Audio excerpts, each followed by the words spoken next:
నమస్కారం ETV news కు స్వాగతం. ముందుగా ప్రధానాంశాలు. 71వ జాతీయ చలనచిత్ర అవార్డుల ప్రకటన. ఉత్తమ చిత్రం 12th ఫెయిల్. జాతీయ ఉత్తమ నటులు షారుఖ్ ఖాన్, విక్రాంత్ మస్సే. ఉత్తమ నటి రాణి ముఖర్జీ.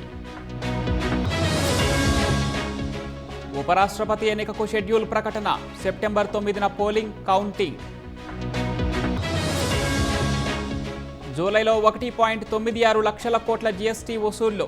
గత ఏడాదితో పోలిస్తే 7.5% వృద్ధి. అత్యాచార కేసులో దోషిగా ప్రజ్వల్ రేవన్న. రేపు శిక్ష ఖరారు చేయనున్న న్యాయస్థానం. బీజేపీ కోసం ఈసీ ఓట్ల చోరీ. రాహుల్ ఆరోపణలు తోసిపుచ్చిన ఎన్నికల సంఘం. 50 దేశాల కంటే భారత్పైనే ఎక్కువ టారిఫ్లు. రష్యాతో వాణిజ్యపై ట్రంప్ ఆగ్రహం. రుణమోసం కేసులో అనిల్ అంబానీకి ఈడీ సమన్లు.